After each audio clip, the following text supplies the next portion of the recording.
for the masses. Headline edition, July 8, 1947. The Army Air Forces has announced that a flying disc has been found and is now in the possession of the Army. If the game is rigged, change the game. Game changer.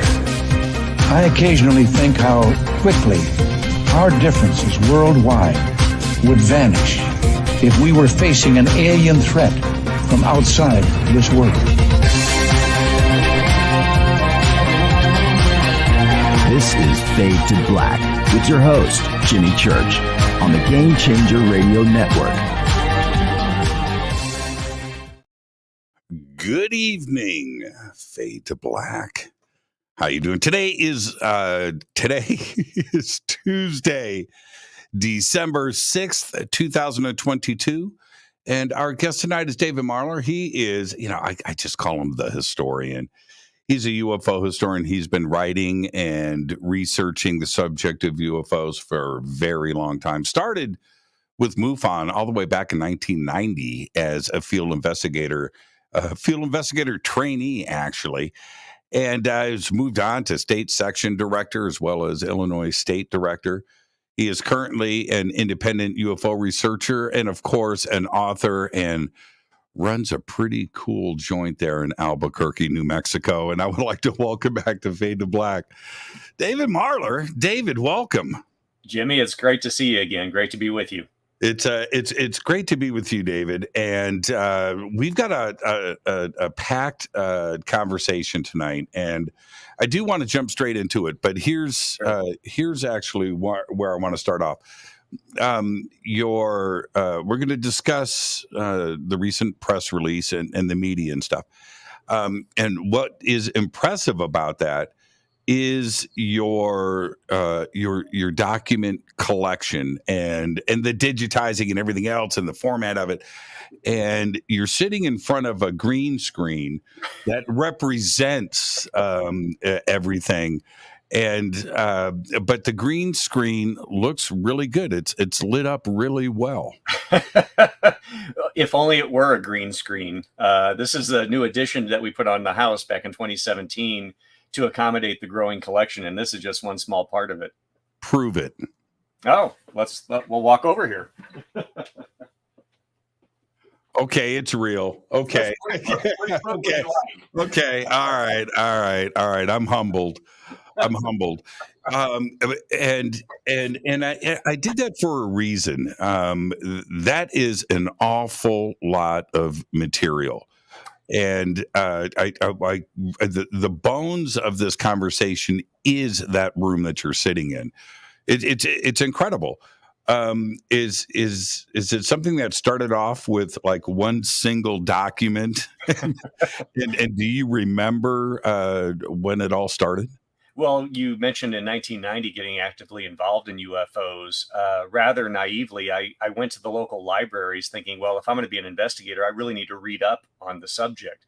And so I went to several local libraries, and I think it really spoke to the naivety of myself with regard to the subject. The local libraries either had very few, if any, UFO books. And so again, on a very small scale, I thought, well, if I'm going to have a UFO library or go to a UFO library, I'm going to have to create one on my own. And it started as a little small bookshelf in my living room, and it grew to another bookshelf and another bookshelf and another bookshelf. And over time, obviously, as you know, Jimmy, networking with various researchers in this field, networking is essential. And as a result of that, over the years, many of the senior researchers, when I got involved, were getting in ill health or were getting ready to pass away. And a lot of what I have around me are derived from collections of researchers that are no longer with us. And so, not in a morose way, but if you know what I mean, like what research was donated to you from whom? Well, Lou Farish, who hosted the Ozark UFO conference in Eureka Springs, Arkansas. For those that have been around a long time, they're familiar with that conference. And I've spoken there many, many years over the last 20 years or so now. And Lou was a historian, wrote a lot of great articles for Fate magazine going back to the 1960s. He had a huge collection. And when he was in hospice, when he was dying of cancer, I visited him, and we had known each other for many years prior to that. And when I left, unbeknownst to me, he told a friend of his, Jerry Blackburn, he goes, "When I pass, I want to make sure Dave gets my collection because he's doing good historical research." And that's just one of the collections. Another collection from Arkansas as well is Mr. Bill Pitts, who hosted the very early UFO conference in Arkansas, the Fort Smith UFO conference, way back in 1975.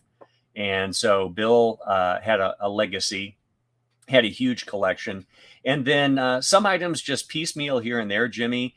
A lot of Blue Book material. There was a collection that was discovered from Lieutenant Carmen Morano, who was one of the last staff members of Project Blue Book when it shut down in December '69. Off camera, I have about 33 filing cabinets filled with UFO history.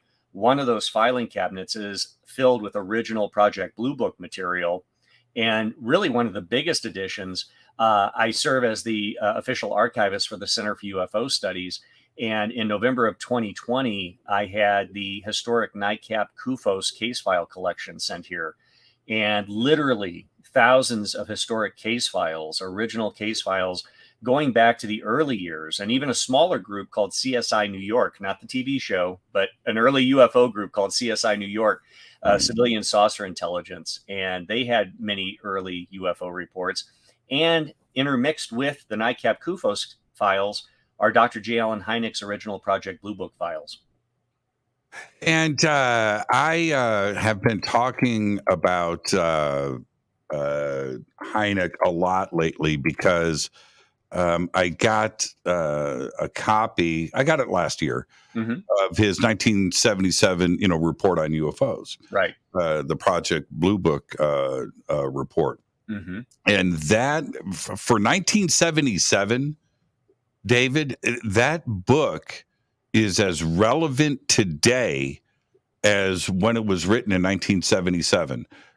It's an incredible read. And some of the things that we are going through today, not only was he going through the very same, you have the diplomacy and the politics and the military, but the civilian, the media, and everything.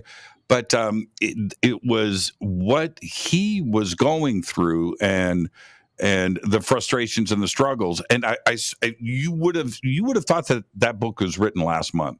Absolutely. I mean, some of the situations are very similar, and the information is very similar. I was just contacted by someone today from the AIAA, the American Institute of Aeronautics and Astronautics.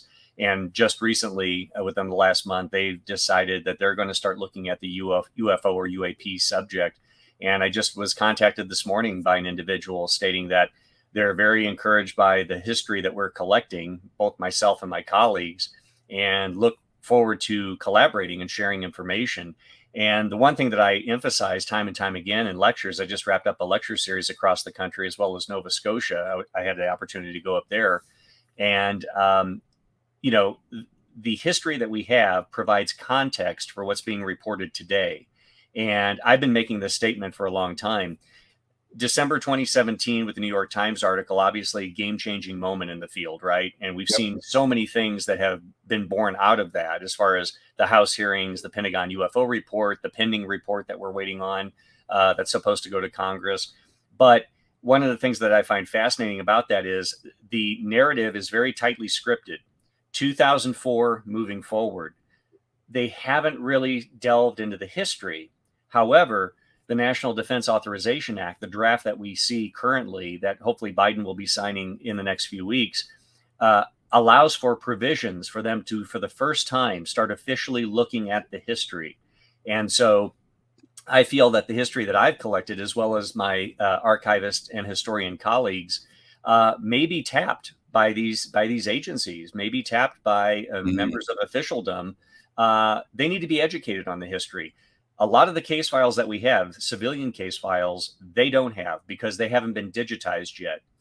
During COVID, we've been actively working on trying to get these case files digitized so we can afford them to a wider audience worldwide. But we're still in the process of digitizing these. It's a laborious process, destapling, removing rusted paper clips, re-gluing old news clippings to the backing of sheets. And my colleague and friend Barry Greenwood's done the lion's share of work on that over the last few years. And you have to, make it searchable and usable in the digital age. And we've had a number of people reach out to us literally just in the last couple of weeks, since we mentioned our new organization, which we'll talk about. A number of individuals have reached out that are involved in database creation, data mining, and data file creation. So I think we're going to have some really nice professional resources that we can draw from, people that have these skill sets, that are interested in the subject, and for the first time didn't realize how much history we're actually sitting on. Yeah, to make it searchable, keywords, search words, organize, index, all of that. Lots of great software to get that stuff done, because everybody is doing the same thing. It doesn't matter if you're in sports or medicine. There are file cabinets that need to be digitized. You still have to digitize it, right? You still have to physically go through the process. A number of people have said, well, you need to be digitizing that. It's like, well, first off, we are digitizing it. But I would argue the first step is the centralization of all this historical material, because right now it's peppered throughout the country. There's a number of key researchers who I'm sure we'll talk about during the course of the show that have some incredible collections all their own that rival this, if not dwarf this. And there's also a number of individual collections. Just this year, Jimmy, in doing my lecture series across the country, I've had about 10 to 12 other researchers come up to me, aging researchers, stating, I want my collection to go to you. And even one told me, I need your contact information. I'm putting you in my will. So if anything happens to me, my UFO files go to you. And so it's just this constant gravitational pull to Albuquerque here, where we're continuing to get information. In fact, as we speak, in Yorkshire, England, there is a pallet of UFO material that belongs to Philip Mantle. And Philip, over a year ago, promised me, he said, I want to send my material to you. And so we have a pallet of British UFO material that's going to be coming here. That's going to be tasty stuff right there. And we have a lot of international material as well. I should add that in May of this year, I went to Phoenix, Arizona, and rented a U-Haul truck, loaded it up. And I have Antonio Huneeus, my friend and colleague Antonio Huneeus's foreign UFO collection. In fact, up here, the very top shelf, you can see all these books lined up. Those are all foreign language books, Czechoslovakian, Polish, Russian, Japanese, German, French, Spanish, Italian, Portuguese, some Portuguese material in there as well. We have a wide array of UFO files and books and journals that are in foreign languages. So it's a really well-rounded collection. And people have often kind of told me, well, do you read Portuguese? Do you read Spanish? It's like, I don't need to, but researchers come here. And as if to demonstrate that fact, I just had the Albuquerque Journal here doing an article just less than a week ago. And the photographer that was here spoke fluent French. And so he was enamored with all of the French material that he was able to go through. Is there a point where, I mean, you almost can't. Is there a point where you go, no, I don't need it? Well, you're actually bringing us up to the situation that's facing not only myself, but my colleagues who I mentioned. I am the youngest in this small group of historians and archivists in the country that have collected a lot of this material. And in addition to facing the fact that they're getting older, in some cases their health is starting to decline slowly, they're faced with a very practical problem, which you just touched on, absence of empty square footage to accommodate additional collections. Yes. And so all of us have operated basically as a network of historians and archivists sharing information over the decades. But it's been operating based on a home-based archive, like what you see behind me and off camera here as well. And so recently, in the last year, we decided collectively, we simply cannot maintain a home-based archive, that it has literally, to your question, outgrown the confines of what we're doing. And so really born out of necessity, we then decided to create a new nonprofit organization predicated on focusing on the preservation of UFO history for future generations. And so just in the last couple of weeks, we announced that organization. Now, the press release went out on November 18th. Correct. And how has the reaction been to that? I watched the media run with the story, right? And it I don't want to say the word viral, but in this case, that's exactly what happened. Yeah, it actually surpassed our expectations. We figured we would garner some local and maybe regional media coverage. The Roswell Daily Record, my friend Toby there, who's a reporter and writer, he did an outstanding article on our efforts. And I think to his surprise, as well as mine, the Associated Press picked up the story. And as you can appreciate, Jimmy, it went out worldwide. Yeah. It went out worldwide. In fact, U.S. News and World Report even picked up the story. Tell everybody what the announcement was. Yeah. So again, we were all acting as a collective of individual historians and archivists. We decided that as we started to see the government starting to broach the subject of possibly looking at the history, we thought we need to just be more than, here's Dave, here's Jan, here's Barry.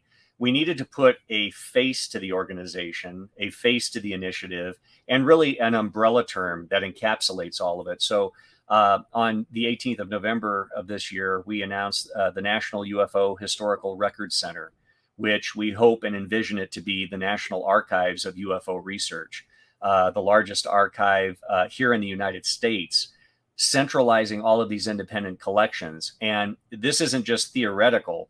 The reason that we did this is because the individuals that have helped me with this, Jan Aldridge, senior historian on the UFO subject, Barry Greenwood, another senior historian, each one of these gentlemen, their homes are literally filled with historical UFO information, government documents, news clippings, civilian UFO case files. I mean, the list goes on. I mean, every medium you can possibly think of, their home is a museum, each one of theirs.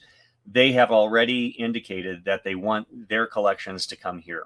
So my collection, Jan Aldridge's collection, Barry Greenwood's collection, in addition, Rob Swiatek, who is on the board of MUFON, he wanted to be part of this. And I think one of the key players that we have is Dr. Mark Rodiger, who's the international director for the Center for UFO Studies. Mm-hmm. And Mark really saw value in us trying to centralize all this historical material. And another person that many people don't know by name, it's not one of the more common names, is Mr. Rod Dyke. And Rod lives up in the Seattle, Washington area. Rod has been an active archivist and collector regarding UFO history. In fact, back in the late 1960s, he founded the UFO News Clipping Service, which was one of the best conduits for UFO information prior to the internet.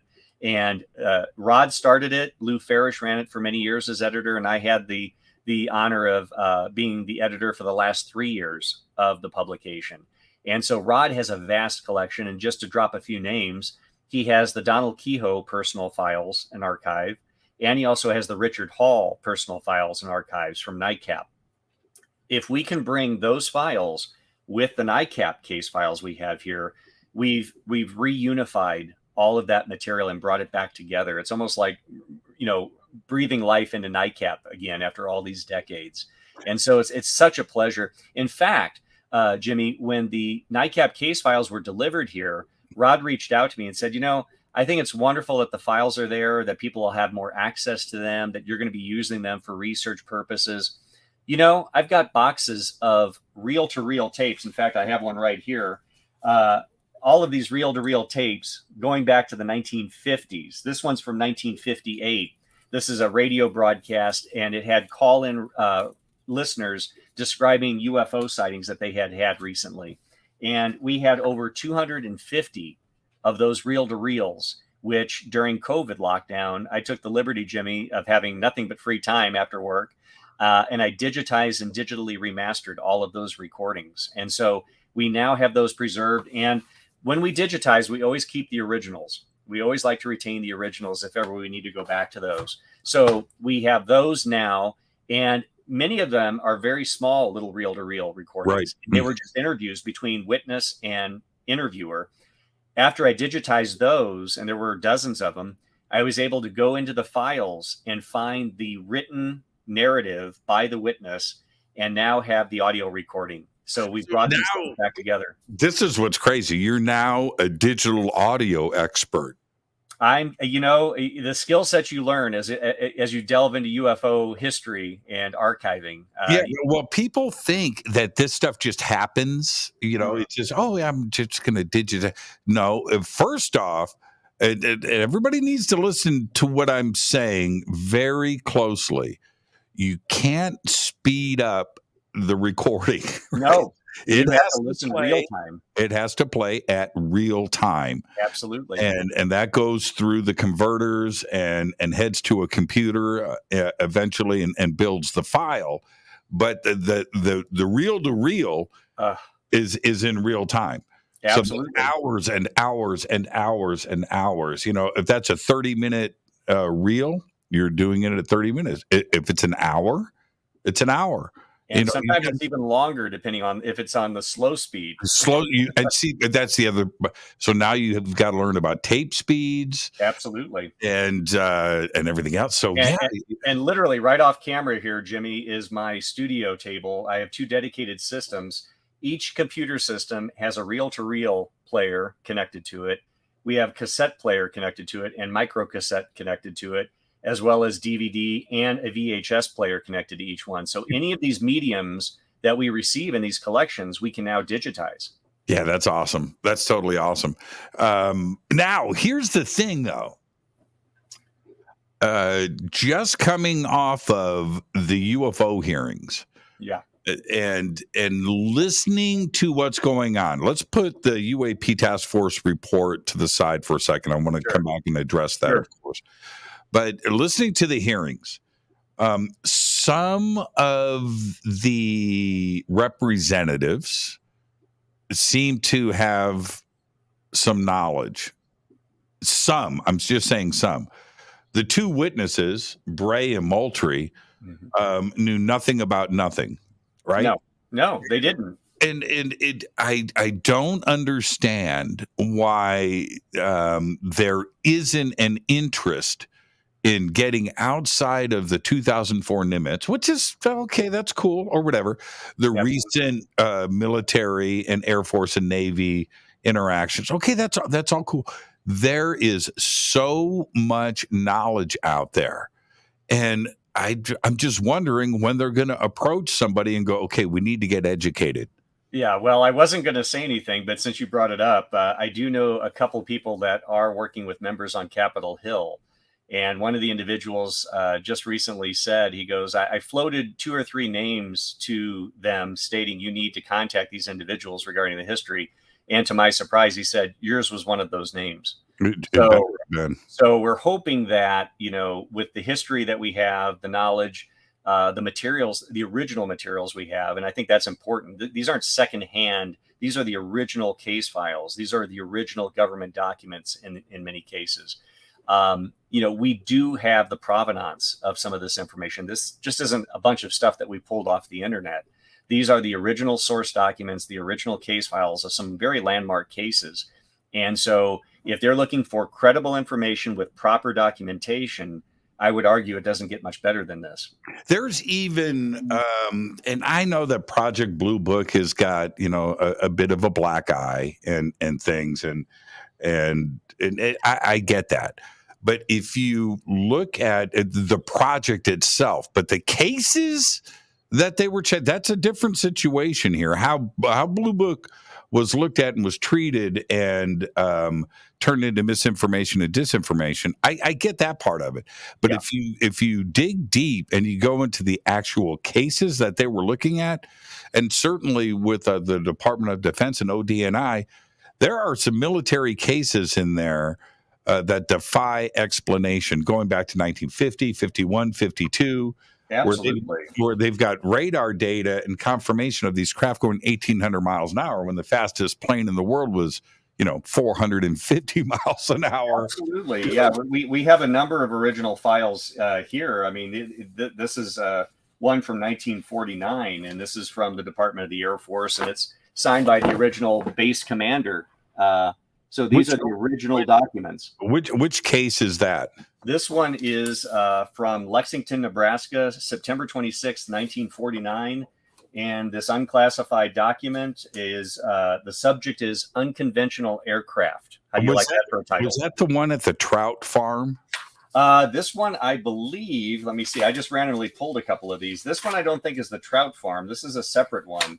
Okay. But this one's a fairly lengthy one. And here we have the sketches of the actual object itself. I don't know if you can see that. Yeah, I can. Oh, There that's we go. nuts. But these are pulled from the original military files, and you can even see the holes. They would always double hole staple or punch those up there. Right. And you can kind of see some of that right there. It's really, Yeah, I can. and you can see unclassified.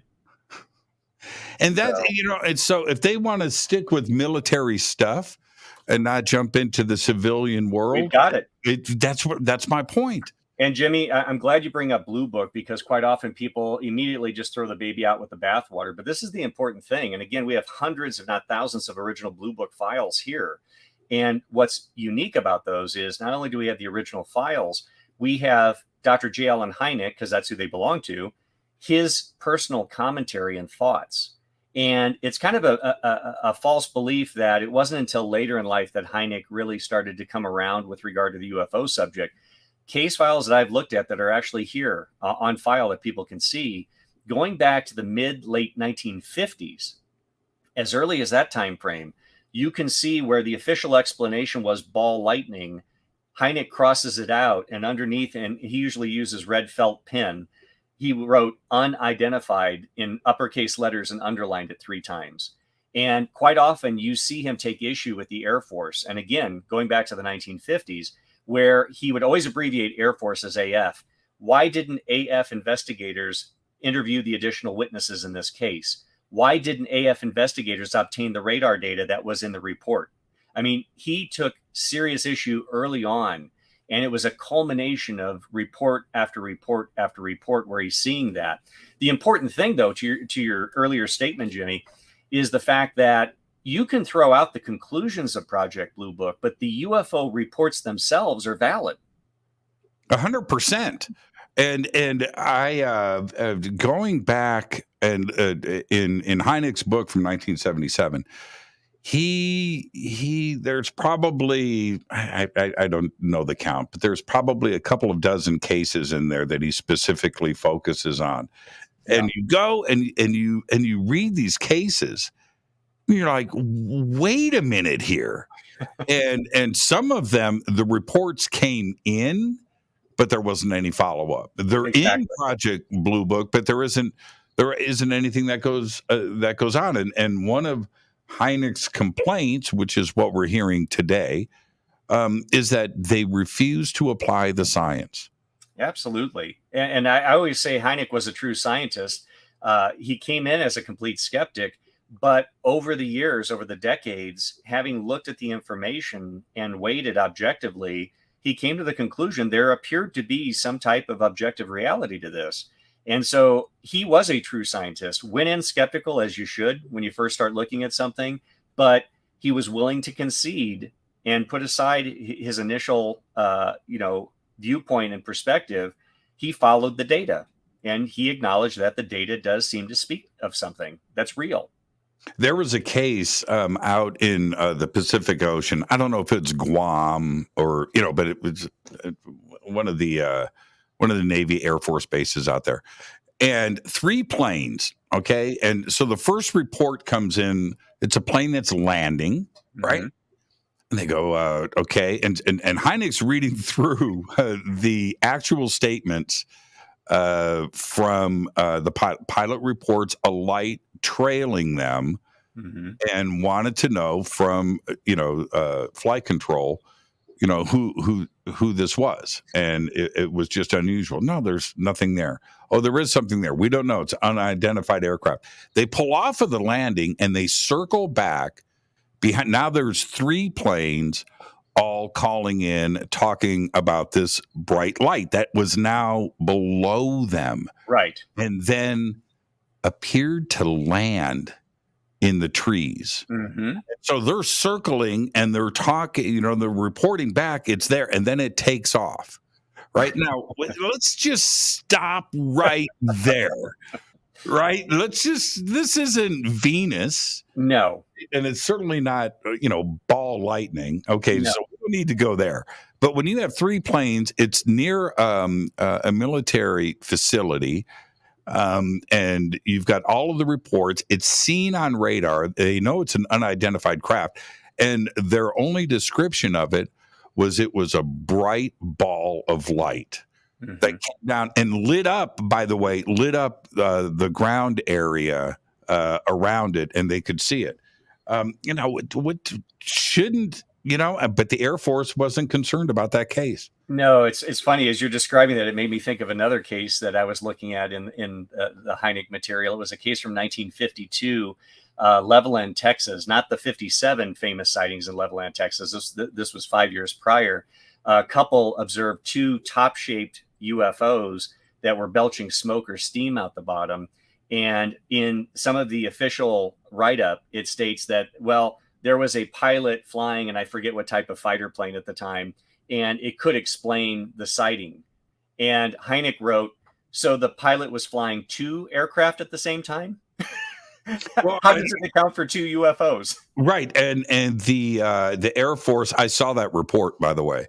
And that one, the Air Force said it was exhaust from a known aircraft. Okay. And that was the Air Force's reply. Go back and look at those notes. I totally cracked up because he said that he describes the color. Hynek said it's not exhaust. Right. So it was vapor. And so the list goes on and on and on. But again, you shouldn't throw the baby out with the bathwater, because there are some incredible early reports within the military files. And it's so funny. If you look at the civilian as well as the Blue Book reports, I was in Roswell for the 75th anniversary, and Lou Elizondo was there on a panel with me. We were sitting next to each other, and in front of the audience, I brought up something. I said, it's so funny looking at the history, as I have and others have, when the 5 observables that Lou likes to talk about first was announced. It was nothing revelatory. For those of us that have been looking at the case files in depth, these are characteristics that many of your MUFON investigators that are in your audience that are listening to this probably think, yeah, I've had cases that demonstrate anti-gravity, hypersonic velocities, and all these other characteristics. It was nothing new. But what I did tell Lou, I said, I'm not knocking Lou for this, but what I found it to be was validating, because they were only looking at military reports coming through official sources, and they were describing similar characteristics that we had throughout all of the decades in the civilian UFO case files. Don't you find that a little funny? In that, I'm talking about funny, comedy funny, in that when somebody is new to the subject. Absolutely. Whether it's Lou or Bray and Moultrie or a congressperson or somebody from the Defense Department or a spokesperson, it doesn't matter, right? Somebody new. It goes, these objects are demonstrated the capability to go in and out of the water. Well, duh. Yeah. You're right. Yeah. They have been demonstrating they take these turns. They apparently might be interdimensional. They might be. Oh man, welcome to the party. Well, you've got a lot of research to do, but we've been covering this forever. Absolutely. Well, and you mentioned Bray and Moultrie, and I mean no disrespect to those men when I agree with your earlier statement that they don't know the history, but we have to concede and understand that they are in very important positions as it relates to national defense, national security. Their UAP duties probably are this big because there's other important things like Russia, North Korea, China that we're worried about, as well as, cyber attacks in our country and domestic terrorism. So admittedly, they have a lot on their plate. I don't fault them personally for that. But exactly what you said, Jimmy, if you guys don't have the time, if you don't have the resources, why don't you tap the guys that have been doing this for decades? Well, and here's the thing. That was a UFO hearing. Mm-hmm. And which was stated in the opening comments at the beginning of the hearing. This is a UFO hearing. Right. Make no mistake about it. That's what we're here to talk about today. And the first two witnesses, Bray and Moultrie, at a UFO hearing, apparently don't even know what a UFO is. and to the point, when if you're going to focus on Department of Defense and security and threats, right? Right. And I think it was Gallagher. I could be wrong, but one of the representatives brings up Malmstrom. Yeah, Gallagher. And when they did, Bray and Moultrie, well, I've never heard of that. Have you ever heard? No, I've never.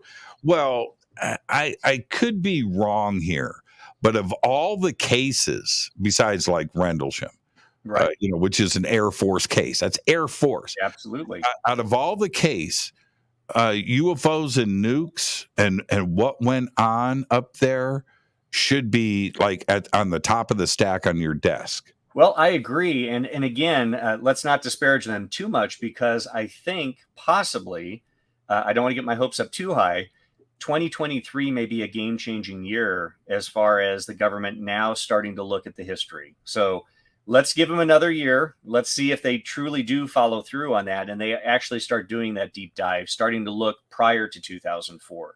I think it's promising that the Government Accounting Agency, the GAO, has that in there. I'm just interested to see where that goes. And it'll be interesting to see if we do get tapped as this coalition of leading historians and archivists in the country with regard to our information. Now, what do you think is about to happen? Do you think that we're going to get the report? And do you think that we are going to have additional hearings? Let's deal with the report first. Yeah, I hate to make predictions, but if I were a betting man, which I'm not, I would probably suspect we're going to get a watered down version, much like the Pentagon report last year in 2021. I doubt there'll be much substance that the general public will see. Now, what members of Congress, the Senate Intelligence Committee, and others look at, that may be something altogether different. I just, historically speaking, and I'm not saying this arbitrarily, I'm just saying if the past is prologue, I just think that there's not going to be a lot of substance that's going to be offered to the general public. I thought, I know that there was a lot of people that were disappointed because it didn't say little green men, and E.T. Right. But I thought that the report said an awful lot. Oh, it did. Absolutely. I am in complete agreement with you. And Barry Greenwood, my colleague and friend, we've had this discussion many times. I think it depends on who you talk to, Jimmy. For those of us that have been around and we remember, the old days of deny the subject, because we have a whole new generation now, as I like to call it, the post New York Times generation, the new people coming in. They don't appreciate the decades of denial, where CIA denied that they had any government documents on UFOs, and then through FOIA requests, hundreds and thousands of pages were released. Same with the FBI. They never had to hear the constant repetition that, well, thank you for your inquiry regarding UFOs, but the government lost all interest when it closed Project Blue Book in December 1969. And I even, in my lecture series this year, I showed a clip of an Air Force officer making the announcement and going through the three conclusions of Project Blue Book, one of which was UFOs do not constitute a threat to national security. To your point, the UFO report, the reasoning it was put together was predicated on the fact that it does potentially constitute a threat to national security and air safety. So right there's a contradiction, a complete 180 reversal from the Project Blue Book conclusion. And the other conclusion was that there was nothing that indicated that these things are extraterrestrial. Well, the other category, they left it open in the Pentagon report. So it could be extraterrestrial potentially. The other bin, right? The other bin. And just real quick, the third conclusion, that the UFOs did not demonstrate any technological advancements in science that we don't already understand. The Pentagon report acknowledges they don't understand how some of these things fly. They're trying to understand the technology. So I would argue, I would put forth to you and your audience, the Pentagon UFO report last year, although lacking detail, as we've discussed, it directly contradicted every official statement of Project Blue Book, which for decades was kind of the benchmark that they always would reference, that this is the official conclusion, this is where we stand. It has completely changed the equation. And even if there's not substance being released, look at the people getting involved now. NASA, the AIAA, Dr. Avi Loeb, other academics and mainstream scientists, the people that I've talked to just in the last couple of years. I did a local live radio show here in Albuquerque. I do it on a quarterly basis. I mentioned that I had Dr. J. Allen Hynek's Project Blue Book material. I had a gentleman call in. He said, David, he goes, I'm a retired lieutenant colonel in the Air Force. He goes, I live here in Albuquerque. I'm now retired. He goes, I'd love to come see those files. He showed up about 3 weeks later here to my research room, and he brought a friend with him who was a retired Air Force colonel who was in charge of advanced weapons development for the Air Force. Now, the reason I offer this up to you as an example, I've been doing this for 32 years. I've never had a retired colonel and lieutenant colonel want to come to my home to sit down and talk UFOs and see the historical material that I have. That's just one indicator of where we're at now with this dialogue. Did you have the opportunity to ask them some questions about? I did. I was very delicate, very subtle. I didn't want to ask them too many direct questions. They really didn't provide much in the way. I would argue I probably provided them with more information than they did for me. But at one point, I looked over at the retired colonel, because he was the one that really kept his cards close to the vest more than anybody. And I looked over at him. I said, "So, are the UFOs real?" Mm-hmm. And he just looked. He goes, "Oh yeah." The going back to the flip flop, because I think it is certainly with a historical perspective. There has been many flip flops. It's not, just recently, but we've got this dramatic flip flop. We haven't seen the new report, right? But there has been a smattering of gossip out there, right. And New York Times being one, and one of the tabloids out of the UK Inquirer or whatever, stating certain things, which would indicate a serious flip-flop from the last report that came out of August of last year, which August of last year, 143, 144, 143, one was, confirmed, 143 cases. The other bin, it's not China, it's not Russia, it's not us, but we don't know what's going on, right? Okay. 2, what appears to be, if the rumors are true, that it's Chinese drones now, that they figured this out. Yeah. Now that's a flip-flop just from last August. Right. And I wouldn't be surprised if foreign adversaries' drones are in the mix, certainly. I mean, let's be honest, we can't paint with a broad brush. Even the Blue Book material, some of the conventional explanations they came up with, I agree with. I think they probably were right. Some of these things did have conventional explanations, but clearly there's some highly anomalous reports, just looking at the ones that we know of, like the Nimitz incident, the way that this object flew based on David Fravor's testimony. Some of these things are extremely exotic in the extreme. And I just don't think we can summarily discount all of these things with prosaic explanations. But beyond the UFOs themselves, Jimmy, history also repeats itself, because if you recall, in the early days, Donald Kehoe and others would talk about, in Project Blue Book, there were the pro-saucer military people and the anti-saucer military people. And it's interesting because even though you're in this position of authority, you're still finding that people default to their own personal views on things. Some people didn't want to accept saucers for whatever reason, whether it was against their religion or they were simply in denial. Others were totally open to it, saying, yes, if they're unidentified, we need to be examining these things. I would argue, and there's been hints of this already by various statements, that some of the people in government don't feel they should be looking into it, that we should just be focusing on other things, whereas other people are like, no, we need to look at this. I think Senator Marco Rubio is one that's been pretty outspoken, as far as I think he genuinely has an interest in trying to understand what these things are. And Senator Martin Heinrich here of New Mexico, who I hope to meet with after the first of the year, I think they have a vested interest in trying to understand this. they're on the Senate Intelligence Committee. I mean, they're tasked with national security. If you have these objects flying around with impunity and we don't know what they are, we don't know where they came from, we don't know how they fly, how is that not of national defense interest? Here in New Mexico last year, February 21st, 2021, American Airlines flight just in the northeast corner of the state was almost hit by a cylindrical UFO. Radio chatter from the pilot and ground were recorded, and we're able to hear their testimony. Less than 24 hours after that event, I was sitting here at this very desk filing a FOIA request to try to get documents related to that. Myself, Robert Powell with SIUE, and a number of other researchers did the same thing. John Greenwald, another person. None of us were able to get any documents. They came up with this outlandish explanation that, well, it might be under investigation by another agency, and if it is, we can't release any documents.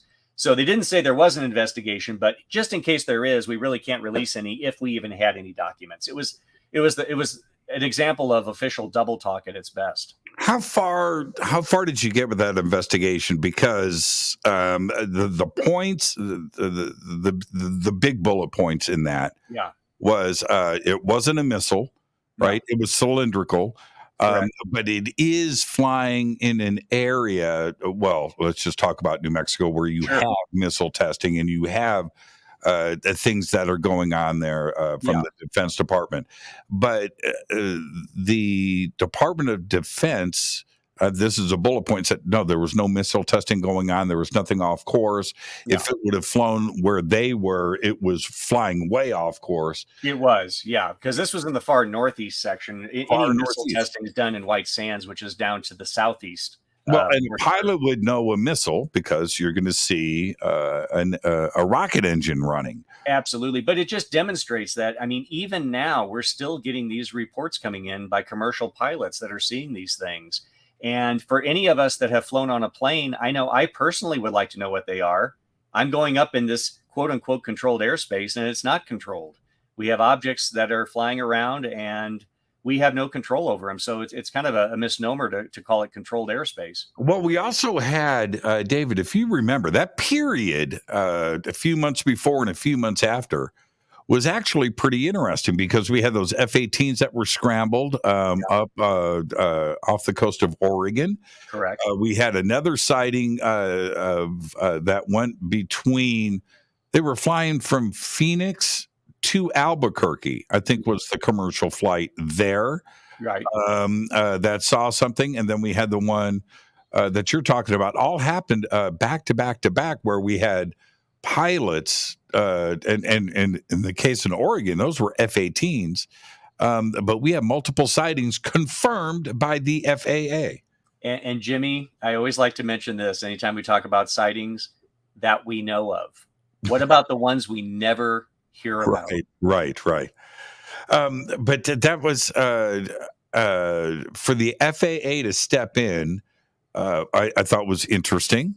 Yeah, and also release the radio, the cockpit recordings from the FAA. Yeah. I thought that was very unique, didn't you? Yeah. Well, that was actually captured by a civilian who was tuning in on his ham radio and shortwave radio. He actually picked it up and recorded it. So it was never through any official source that information was released.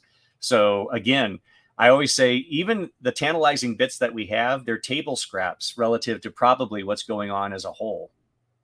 What, and so you don't think, let's back up to my original question. The report's been delayed since October 31st. Yeah. I'm hoping it's going to happen in the next couple of weeks before the end of the December 31st, before the end of the year. But UFO hearings, both at the House and at the Senate, I would expect those to happen. Do you think with the change of the House, which is January 15th, that the focus may change? The Democrats may have retained control of the Senate. Well, they've got a 50-50 split right now. So they do have control. But that it will enable things to move forward. What do you think? Do you think we'll get additional hearings? I think we will. And again, I hate to make predictions, but this is just my own personal feeling. I think we will, simply because, as you and I think your audience knows, what's unique about the UFO subject, and I was just mentioning this to the Albuquerque Journal the other day, what's unique as we have emerged out of the midterm elections just recently, I find it fascinating that in this polarized political environment we live in here in the United States right now, the one thing that Democrats and Republicans seem to agree on is that UFOs, UAPs need to be looked at. It seems to have bipartisan agreement. It's an Earth issue. It Right. is. It is. And I think historically, and again, not to get political, but I think your audience will agree, historically, Republicans are always focused more on defense, national defense spending. And so I think they're looking at it from a national security standpoint. I think traditionally Democrats have always been about openness and transparency with regard to government. And I'm talking historically speaking.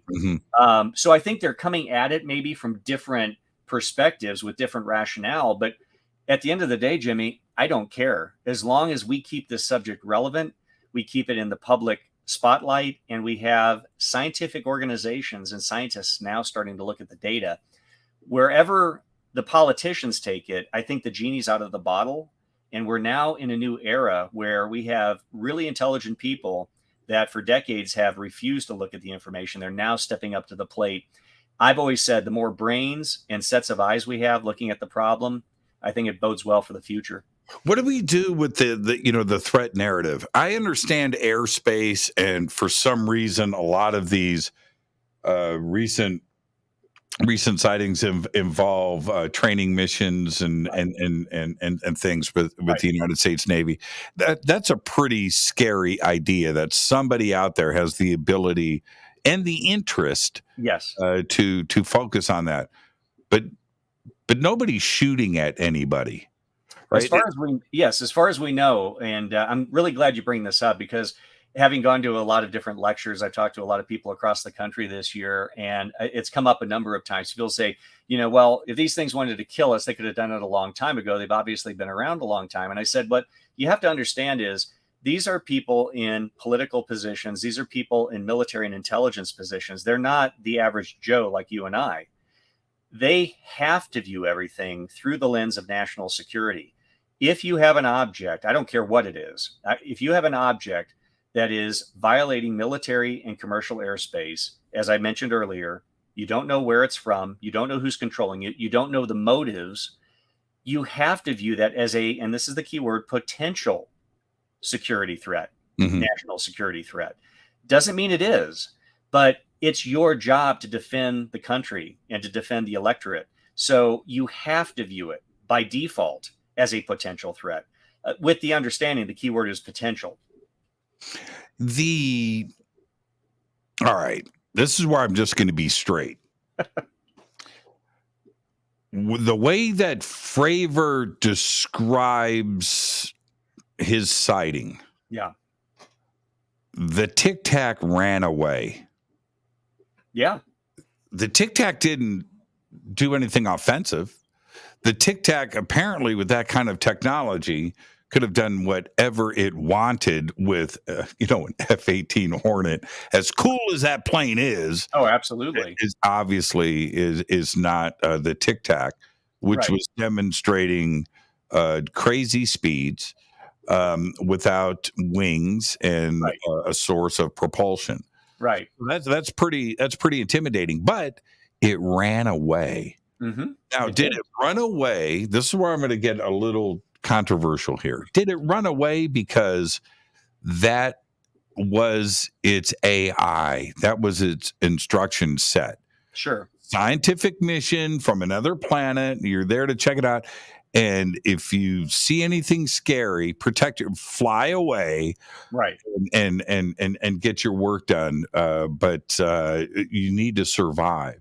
Right. It's quite possible. Or if there was any intelligence behind it beyond artificial intelligence, maybe it just got bored. It realized, okay, I've collected as much data on this as possible. I'm now moving on to the next area of interest. Yeah. And I always look at, we're going to head to a break here in just a second.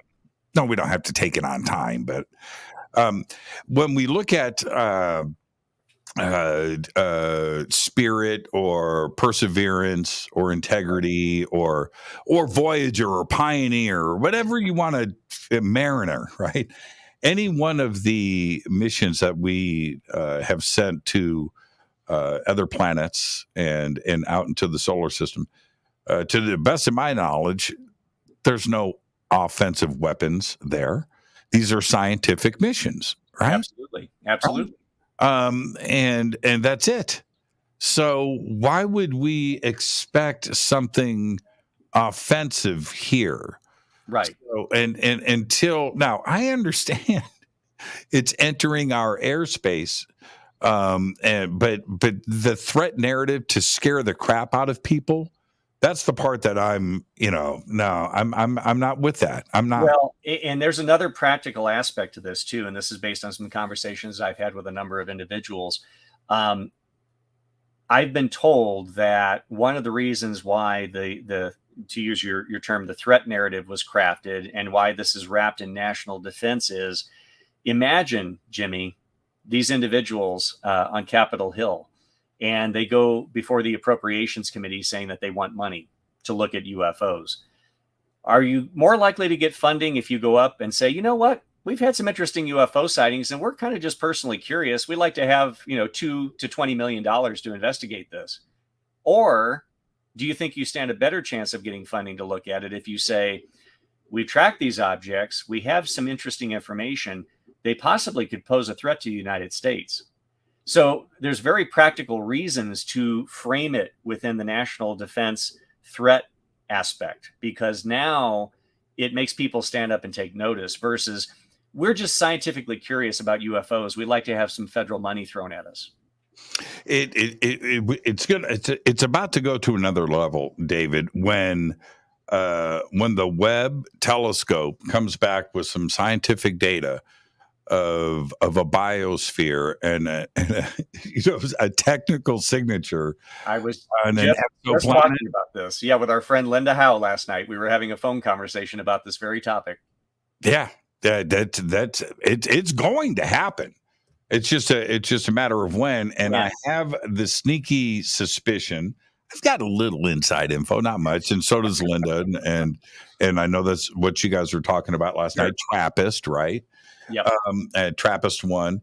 That there's an announcement that is going to happen soon. They are focused on that. Well, when that does, you're going to have all of the funding that you want. NASA's going to have all of the funding that they can ask for. They're going to have more money than they can spend. And I think it's all going to be without a threat narrative. I think that we're okay with the science. Right. Well, and at that point, to your statement, we can abandon the whole threat veil and just move on from pure scientific inquiry, not from a point of national defense. Stay right there. Let's take a quick break. Our guest tonight, David Marler, the absolute very best. I'm your host, Jimmy Church. We'll be right back. This is Jimmy Church of Fade to Black. Please visit all of our sponsors. We're taking a quick break here. All of the links are below. We'll be right back. Check out Billy Carson's Forbidden Knowledge. ForbiddenKnowledge.com or ForbiddenKnowledge.tv, where you can get access to over 6,000 videos, movies, TV series, exclusive documentaries like The Black Knight Satellite. You can do it all for just $7.77 per month or $77 per year after the 3-day trial, which is also totally free to check out. It's all simple to do. Billy Carson is the best. It's simple. ForbiddenKnowledge.com or ForbiddenKnowledge.tv. That's the number 4BK. I will be hosting and emceeing the Conscious Life Expo this February 10th through the 13th at the LAX Hilton right here in Los Angeles, California. 200 speakers, including Linda Moulton Howe, Bashar, Deborah King, George Norrie, Daniel Sheehan, Scott Walter Johnstone, and David Wolf. Over 200 vendors, special events. This is the biggest event of its kind on planet Earth. You've got to come and hang out with all of us. Tickets and info at ConsciousLifeExpo.com. The links are below. On Saturday, April 1st, that's right, April Fool's Day 2023, I will be hosting the Parapod Festival at the Hyatt Regency right here in Valencia, California. It's a live one-day podcast awards. It's a film festival. It's a full-on media event. We're going to have sky watching. There's going to be a Lifetime Achievement Award presented to Linda Moulton Howe. Right now, you can submit your podcast, your film, your TV series, any of your paranormal media for consideration. You can do all of that on the links below. For info and tickets, go to parapodfilmfest.com. That's parapodfilmfest.com. April 7th through the 14th, 2023, I'll be hosting and presenting on the Hidden Secrets Seminar at Sea Cruise. From Los Angeles to the Mexican Riviera on the Navigator of the Seas. That's right, up top, a giant water slide. You've got to check out the Navigator of the Seas. It's amazing. We've got Scott Walter, Adam Apollo, Nick Pope, Brad Olson, Vivian Chauvet, Jason Shirka, Robert Grant, Ruben Langdon, and another 12 amazing speakers and presenters. It's all simple to do. Just visit divinetravels.com/Hidden Secrets 2023. You know you want to go on a cruise with me. River Moon Coffee, makers of the Fade to Black blend. Truly the best coffee on planet Earth. Just visit rivermoonwellness.com or their Amazon store. It's all simple to do. You can check out the Fade to Black blend, the Game Changer blend, or any of their Black Moon Wellness products. It's the only coffee I drink. It is the best, and it's Doc. Again, rivermoonwellness.com. All right. Welcome back. I am your host, Jimmy Church, and our guest tonight, David Marler, and historian, author. And you know, David, here's, like it or not, you're the Black Triangle guy. And you're never, that's it. You're going to wear that forever. And I love that about you. And I kind of want to talk about that for a second, because if you very impressively look behind you and look at all of that data, all of that research, all of the articles, all of the books, historically, and I believe that everything went down the way that it went down. The periods of change with the phenomena. Mm-hmm. And if we go back to, because we change too, we go through our evolutionary processes. Things are way different today than they were in the 1950s, 1900s, right? It's a different world today, and we go through these processes, including with our own space program. Absolutely. So aerospace and so forth. Now, if we go back, let's start in the 1940s. Let's start there, because the descriptions of what was happening then was what we would call, in a classic sense, nuts and bolts, right? Physical craft. Varying descriptions of shapes and stuff, but certainly flying saucer comes to mind. Absolutely. And we went through some changes all the way through to today. We did a good 15, 20 years of black triangles, man. Yeah. And I would dare to say, if you go back to the Rhodes photographs in Phoenix in 1947, those look like black triangles to me. You know, it's a different shape to those craft. Sure. So it's not like the black triangles were Belgium, right? Right. No. And in fact, during COVID, I went through the NICAP CUFOS case files, primarily NICAP case files, from 1947 up until 1977, because a British researcher had made a comment on a documentary that I was on that, well, these triangles really didn't appear until 1977, late 1970s. And he then goes on to state, and that just so happened to coincide with the release of the movie Star Wars. And he goes on to allude to the fact that the triangles that people saw were basically inspired culturally by people seeing the Star Destroyer in Star Wars. And I'm sitting there, much like I did when I was thinking about writing my book, Jimmy. People were saying, well, these triangles are new. And I was sitting around with news clippings and articles and, various reports, civilian case files of triangles in the 1950s and 1960s. I'm like, no, that's why I wrote the book, was to try to set the record straight. Here are cases that the general public isn't aware of. Here's where I derived all this information. And so during COVID, I decided I wanted to challenge this individual, but I want to challenge him with information, not just say he said, she said, this type of thing. Or you could just punch him in the throat. Like Karate chop. That's not my style. It's not my style. But, I'm too much of a gentleman.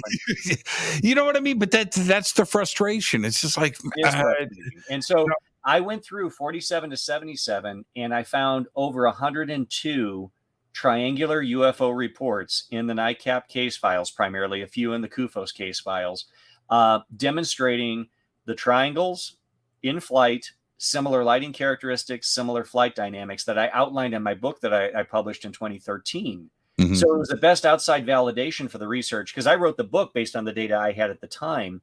Now I had this unafforded access, unrestricted access to these files. I thought during COVID, I'm going to go through, and I went through all of the thousands of case files, news clippings. I mean, this is real research. I mean, it's tedious, it's boring, but it can be rewarding at the end of the day. And I put together all of these, and that was my lecture that I gave across the country. And the lecture in its entirety is actually on my website. If anybody would like to go to my video section, they can see all of this material. Again, how do I say this? The periods, the historical periods where we had, flying saucers in the 50s. Yeah. Different types of flying saucers in the 60s. Certainly the Black Triangle wave that started in late 70s, 80s period, which again, certainly all of this overlaps because we've had flying saucers in the 2010s. Yeah, these aren't discrete categories. They overlap, to your point. But historically, and today, we're seeing a lot of people reporting, including myself, an interdimensional aspect to this. Right. And then if we take where we are today, where some of these craft may not be physical, they may, nuts and bolts. Right. But we've had those same reports in the 1950s. It just appeared in the sky and then it just disappeared. Absolutely. Yeah. I mean, again, none of these things are new. We see this time and time again in some of the historic reports.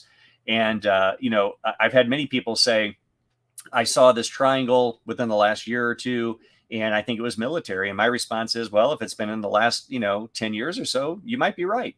I think what we're dealing with today is maybe a combination of someone else's technology, and we're also seeing military triangles. But I like to look back at the history. I found some news clippings here in the NICAP case files from Hazleton, Pennsylvania in November of 57. And they described flying triangles seen in the sky, described as black, triangular, with a bright light at each point. And the object flew and then reversed direction and made flat pivot turns, just like the modern accounts. In 1957. 1957, Hazleton, Pennsylvania. In 1995, 96, I had my Black Triangle sighting that I took a picture of. I don't know if I've ever showed you. We've talked about it, but I don't think I've seen the picture. The picture just shows a little black dot, right? but here's the thing. Excuse me. We're out in Monterey, in the sand, right, on the beach. And one of my friends sees, we're taking pictures. I have a 35 millimeter disposable camera. This was before the age of digital. And he goes, "What's that?" And what was amazing in this sighting was that it was a black dot moving way high. I don't know, 60,000 feet or something. Right. But you could see it moving across the clouds. And a crazy high rate of speed, because all of this, when you look up and you see a commercial aircraft or something up high, it's slow. Right. It's going 600 miles an hour, Right. but it's slow. This is like, right, going across. And then it came to the edge of the cloud and stopped. And that's what all of us went, whoa. And it's just a black dot. And I take the camera and I snap this picture. I snap like 4. Right. It's only in one image. And but anyway, then it went straight up, right into the blue sky and disappeared. That was pretty crazy. Now, it wasn't until months later when I was looking at it, I got the roll of film. I forgot about it. I completely forgot that this even happened. and so I get the jeweler's loop, and I look. It's a black triangle. Yeah. Right there. In the NICAP case files, I believe it was 65 or 66. Those were 2 big years for triangles. Looking through the files, there was a report of a silver triangle with bright lights at each point that was observed flying through the sky. And the witness stated, I just casually looked up and didn't think much of it. I thought it was an aircraft. And exactly what you said, Jimmy, he said, until it stopped in midair. And then it started moving again, but it just stopped on a dime as it was moving. And then started moving again. Yeah, my memory, and it's hazy now. Okay, so don't quote me. Sure, but it slowed down. I remember it's like, is it going to stop? Mm-hmm. I remember that in my thought, and then it did. It stopped, and it didn't go right, and no, it didn't do that. It kind of petered out and stopped at the edge of the cloud, which again was just strange. I mean, at the time, I thought it was a satellite, right? Which doesn't make any sense to have it in the atmosphere, but the way that your mind's trying to find some type of explanation, right? I didn't go UFO, right? And here's the other really trippy part. So I was with 4 friends, 3 friends. There was 4 of us, 3 friends and myself. Mm-hmm. And it was about 10 years ago. All of us got together at this conference, not a music. Sure. This was a totally different. And I go, hey, man. So they're all asking me, so what's it like, man? TV and radio and all of this stuff. And this is about 5 years ago. Mm-hmm. Anyway. So we're talking. I said, hey, do you guys remember back in '96 when we took that picture, out of Monterey? My friends are all in the picture, right? And what are you talking about? I said, that thing you pointed, and you said, yeah, I kind of remember it. Yeah, they didn't, it wasn't some big moment to them. Interesting. And well, but I forgot about it too, David. Yeah. I forgot about it too until we had a weekend in front of us. We went out and we were doing stuff, and this moment happened. It flew away and it was gone, and it was the end of it until I developed the film. I would have never remembered it. Well, it's so funny. When I wrote my book, one of the things I wasn't expecting, my idea was get the information out there. And what I still receive to this day are numerous people reaching out, writing me, sending me their reports, their sketches of triangles that they've seen. And one of the first people that reached out to me, I'll never forget, her first name's Judy. She reached out to me. She lived out east, and she said, I'd love to chat with you by phone. So we arranged a phone call, and she was almost on the verge of tears, Jimmy. And she said, I just want to let you know that I had a sighting back in the 80s of a large triangle, and I wasn't alone. There was another woman there. We were both picking up our kids from a karate class, and it was up in this cabin, up in this kind of secluded wooded area. And she said, we saw this thing directly overhead. And she goes, I remember going home and telling my husband, and I told my family and a few of my coworkers, and they either made fun of me or they just kind of rolled their eyes and were dismissive about the whole thing. And she goes, for years, I knew I saw what I saw, but I had to deal with that. And she goes, then I read your book and you gave me validation. And I took that book and I showed my family, I showed my friends, and I said, look, I'm not the only one that's reported these things. And I didn't realize the book would resonate with people on such a personal level like that. But that was the first of a number of phone calls and emails that I've had from people that use that word. You validated my sighting for me. I knew I saw what I saw, but to know that other reports are out there like mine really meant a lot to me. How many like mine are just forgotten? Oh, I said it earlier. I think we're dealing with table scraps. Yeah. Small percentage. Yeah. I mean, how many times a day does somebody go out and see something and go, oh, that's strange. And then that's it. They finish their shopping, they pick up the kids from school, do whatever. And it's gone. There's other things that are more important that take up your memory space. Well, and this touches on a whole other aspect, which I find fascinating. My degree's in psychology. I love to understand how people react to a UFO sighting. And exactly as you demonstrated, Jimmy, I've talked to people where there might be 3 people there. They witnessed the exact same thing. One was scared, the other one was in awe, and the other one was ambivalent. It's interesting how we can process things so differently, yet we're being subjected to the exact same stimuli. Do you think that some of this is revealed to specific individuals, where you can have a group of people there and only one person sees it and it's done with intention? I've heard so many accounts like that it's hard to just summarily discount. I think in some cases, yeah. I mean, I hate to say it, it was meant for them, or it was meant for that person, and maybe not others. I've heard so many of those accounts over 30 plus years now. It's hard to just summarily discount all of that testimony. Well, and what about a consciousness, mind meld, Jedi? I don't negate the importance of consciousness in all of this. And a lot of people may be shocked to hear me say this. I was actually at the Ozark Mountain UFO conference in April, where I gave my lecture, and Mr. Ray Hernandez was there. And of course, his focus is on consciousness. And he had made a few little jabs at nuts and bolts researchers during his lecture, which a few people came up. So I really don't think that was nice that he did that. I said, that's all right. I said, we're all entitled to our own opinions. I said, but because I focus on a nuts and bolts approach doesn't mean that I don't personally accept that there's consciousness as part of this equation. It's just not my area of focus. If we all focused on the same area, we would probably get nowhere. It's good that we have people that are focusing on discrete aspects of the UFO subject. Well, the universe is just too damn big. There's got to be it's like the bar, the lounge in Star Wars, right? When you walk in and you see every type of, have you seen the movie Valerian? I have not. Okay. Watch the movie Valerian. There's an intro, the intro to the film.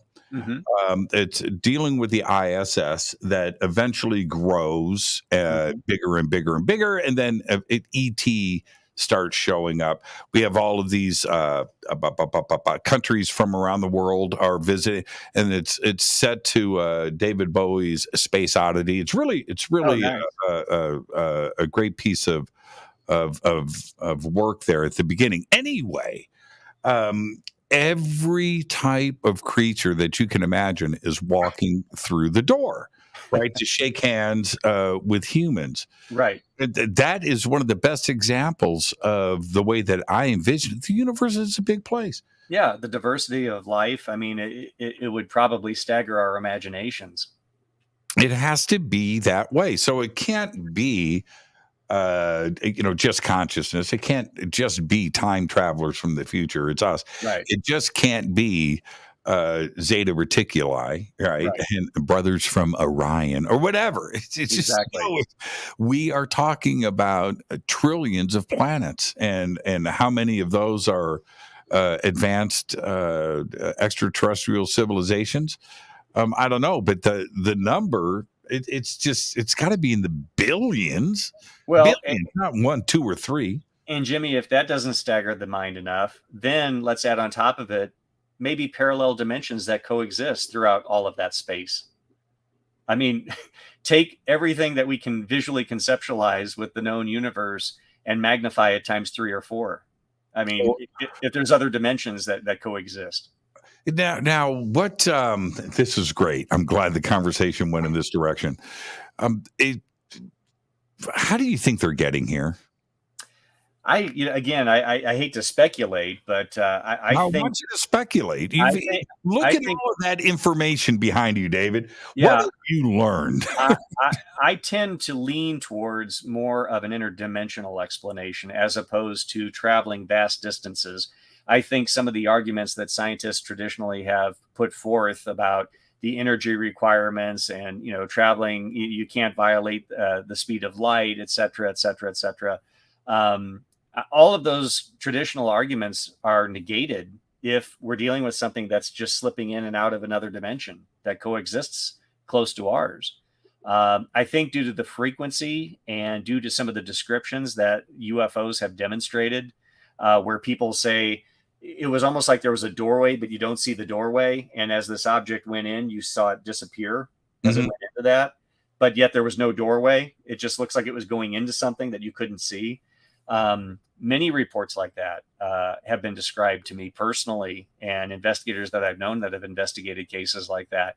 It tends to suggest that they're not necessarily going to a star system or coming from a star system. And I think the frequency of activity that we're experiencing here, to me, the interdimensional explanation or hypothesis tends to, I think, make more sense.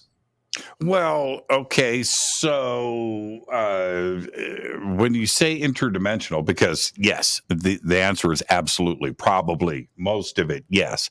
But is there a wormhole? Would you call a wormhole an Einstein-Rosen bridge interdimensional? Yes, artificially constructed. I think that they may have the ability to create these at any time rather than using any type of natural wormhole that exists.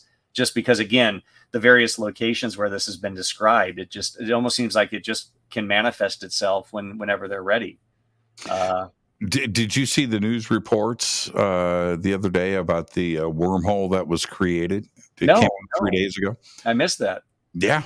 I've been busy with media interviews lately, so I haven't had much time to watch the news. They actually pulled it off, and now the researchers behind this, the physicists behind this, said we're ways off from a human being traveling through this, but we did teleport. This was their word. We did teleport quantum information. Interesting. Yeah. They use the word wormhole. Their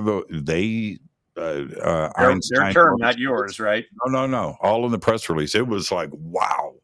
I mean, you can have algorithms, you can have theories, you can have math that says that this, the math works, so therefore it is possible. Right. It's a whole nother thing to demonstrate this. Well, exactly. I mean, as they say, theoretical physics is just that, theoretical, until you can demonstrate it. Now, if we tend to look at things as being impossible because of what we know, right? That's it. Sure. Right. So when we talk about, nothing can travel faster than the speed of light because Einstein said it is so. Okay. Well, that's what we know. But what we will know in 50 years, 100 years, or 1,000 years isn't going to be where we are now. The history of science has demonstrated never say never. I have magazine articles from the 1950s where leading rocket scientists are saying it'll be another 50 years or more before we ever land on the moon. Well, that was proven wrong within a matter of about a decade or so. So, I mean, history has consistently shown, when we say we won't be able to do this, we won't be able to do that, human perseverance and human ingenuity has demonstrated that we can. Have you had your own sighting? I've not seen anything that I would call a genuine UFO. I've seen here in New Mexico, literally in my backyard, lights at, as you mentioned, Jimmy, high altitude, nothing close, very high altitude that move in nonlinear formation. Now, what those were, I don't know. But as far as me saying I saw a UFO, I need to see structure on this thing. I need to see detail if I'm going to say I saw a UFO. But obviously, I live in New Mexico where there's a lot of military testing. So where these little points of light zipping around military, I don't have a clue. But my wife and I both have seen those. Did you see that with the naked eye? Yeah, naked eye. By the time I went in to grab binoculars, the thing was gone. So I was never able to train my telescope or my binoculars on it. Did it have color? No, it looked just like a satellite is the best way I can describe it. Only instead of moving like this, it was moving in weird circular movements, almost like figure eights. I don't know what that was. That's a Class A sighting right there. Yeah, but for me, it's like I really got to see some detail or some structure or see something close up. I don't know what that was. If you want to call it a UFO, we can call it a UFO, but I would really like to have a close encounter. Now, that's exactly where I'm going next. We also, along with the different phases and eras of types of UFOs, right? We seem to. It's not entirely true, because it would be a misstatement if I said we haven't had any landings lately, because we've had lots of modern reports of that, but nothing like what went on in the past. Agreed. Yeah. Why do you think that change has happened? I don't know. And I've had conversations with my colleagues about this as we look at some of these historical cases. You know, something else that was very common besides landings back in the 50s and the 60s were reports of, in close proximity to a UFO, people would describe a rotten egg smell or a smell of ozone. And this was ubiquitous in the case files, the reports. If someone was close to it, oh yeah, it smelled like rotten eggs. It smelled like sulfur. It had this terrible odor that burned my nostrils. We hardly ever hear of a report like that anymore, if at all, in this day and age. Another thing that we see very, very rarely relative to the 1950s and 60s, vehicle interference. You know, Mark Rodiger wrote the seminal paper on vehicle interference cases in UFOs, but there aren't really many reported, if at all. You're talking about engine stopping, engine stalling, and headlights going out. You know, the Levelland, Texas case from November 57, Kevin Randall just wrote a great book on it where he really puts all the data together. That case fascinated me as a kid when I first read about that. When I was a kid growing up, reading about some of these UFO stories, I thought, okay, this is really unique. It's not just someone seeing something. It actually created an effect on electrical systems around the object. And so, but we don't get many reports of that. Another one is saucer nests. We used to get these objects that would supposedly land or hover just above cattails or sweet flag, marsh grass. And there was a famous one in Tully, Queensland, Australia, where we actually have some of the original photos here in our collection, where you have these huge, what they called saucer nests, where the objects would hover above or just set down on and create these little nests that the saucers had sat down in. We hardly ever hear of anything like that today. Now, we talked about black triangles, and historically, I know you're going to get excited with this, but Tic Tacs aren't new. No. And the description, I have gone back, and I know that you have too. You can go back and look at drawings and descriptions going back almost 100 years. Yeah. Of Tic Tacs. This is not a new phenomena. No, and back then, Jimmy, people would say, like going back to the 1940s or 50s, people would say, well, it looked like a propane tank. You know, they would use terminology of the time to describe what they were seeing, and they would describe it as cylindrical, but you know, somewhat snub nose. But I mean, really, the Tic Tac it looks like a white propane tank. How many flying eggs have we heard? Socorro, New Mexico. Socorro, Levelland, Texas. It was described as an egg-shaped object. A case that I investigated personally when I lived in the St. Louis area. It was called the Ides of March case, March 15th, 1995. Peter Davenport was still relatively new to the National UFO Reporting Center. And up until several years ago, he still used to lecture about this case and mention my investigation. We had reports throughout Illinois, Missouri, and several other states in the Midwest of this egg-shaped object that was green, had a red bottom to it. And the Air Force in St. Louis, near Scott Air Force Base, close to St. Louis, said, well, based on the media inquiries, we think maybe this was a meteor. but we had witnesses describing things executing like a U-shaped turn as they were watching it in flight. And this was reported by commercial airline pilots. It was reported by numerous individuals. I went to Jefferson City, Missouri, and interviewed Missouri Highway Patrol officers that had reported seeing it from various locations. And they too were describing these course corrections that this thing was. It was no meteor. I don't know what it was, but it was no meteor. Kecksburg turned too. Yeah. Kind of like an acorn. Yeah, the descriptions and and then the debunking of that and so forth, and that it was a meteor that made a course correction. Yeah, it did, absolutely. And there's a number of different explanations that are floating out there that maybe it was the satellite reentry vehicle that actually was able to use jets to make course corrections. I haven't done any in-depth investigation into that case myself. I think Stan Gordon's done probably the best investigation on that. And I had the opportunity during my lecture this year to meet with Stan for the first time in about 25 years. We both lectured together in Ohio.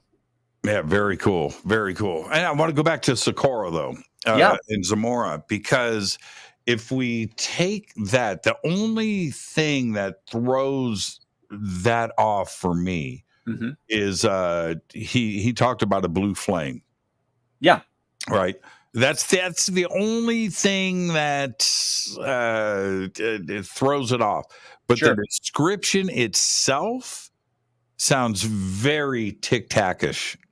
It's very close to the Tic Tac, and around that same time frame, there were other reports in New Mexico of that type of object. Up in Espanola, New Mexico, there was a report, and a number of others throughout the state. 64 was a big year. A lot of people don't know that, but when you go in and look at the actual case files, Jimmy, there's case after case after case, not all describing what Officer Zamora described, but there was a lot of UFO activity being reported in 64. Even prior to the media coverage of the Socorro incident. And in fact, I know Lonnie Zamora's daughter here in New Mexico. And just off camera, I have from Lieutenant Carmen Morano's collection, an unredacted original Blue Book report on it. And I have original 8x10 glossies, which James Fox used for his documentary, The Phenomenon. I remember that. That was that section of the phenomenon was one of the best reporting on the Socorro case that I think has ever been done. Absolutely, yeah. It's a fascinating case to this day, and it's one that I think really stands out from a lot of the rest. Hynek was extremely, I think, moved by that case. Not because of necessarily the case itself, but he was really struck with Lonnie Zamora's integrity and honesty. And anybody that knew Lonnie testified to that this is not somebody that's going to make a story up like this. And in fact, as you know, there were motorists that they were never able to track down that actually stopped at the gas station there in Socorro that said it flew right over the road that they were on, right in front of their car. So there were other witnesses to the actual object. Ironically enough, I was flipping channels. I usually don't watch UFO shows because I get frustrated with the inaccuracy of how they portray these cases. I'm sure you can appreciate that.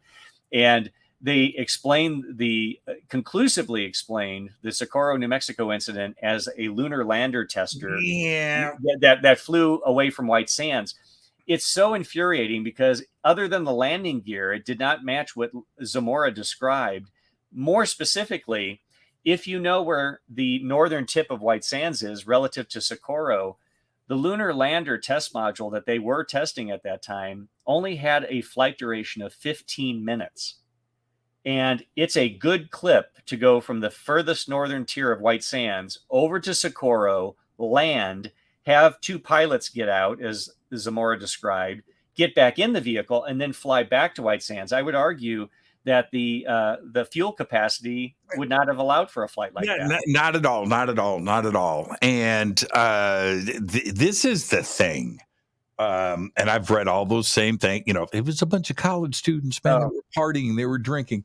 Every attempt at debunking that, right, has been made. Yeah. Hynek himself said, and by the way, a couple of months ago, I spent a couple of days with Valet, and one I spent a couple of days with him privately, and we sat down and talked for a good 6 hours, had dinner and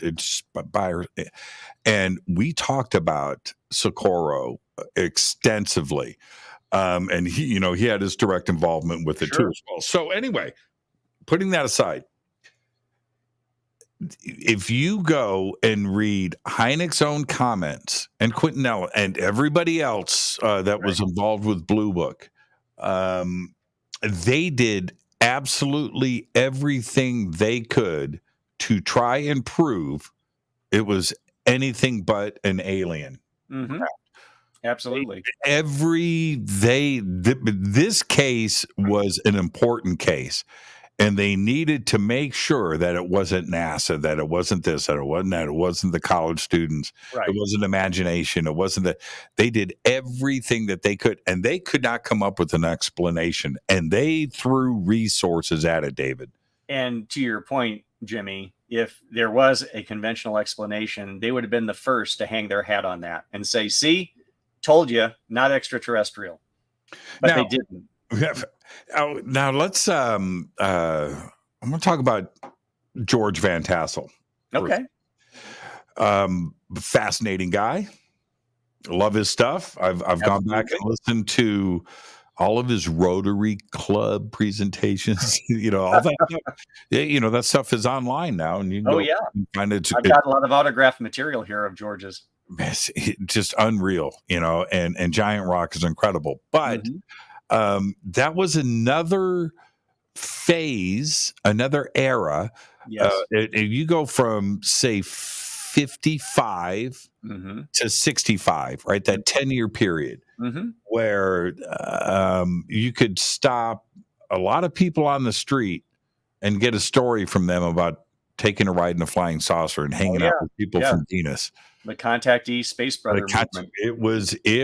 This was like we talk about conferences, the original Contact in the Desert, that happened in 1956. And there was Giant Rock. 10,000 people out there. And they did that all the way into the 1970s. Yeah. That was a big conference.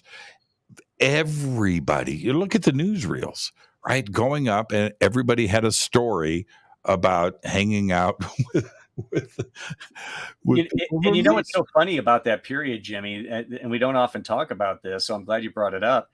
I think it really demonstrates kind of the male chauvinism of the time, because traditionally we always think of, like you said, George Van Tassel, George Adamski, Howard Menger, any number of the Truman Bethurum was another one.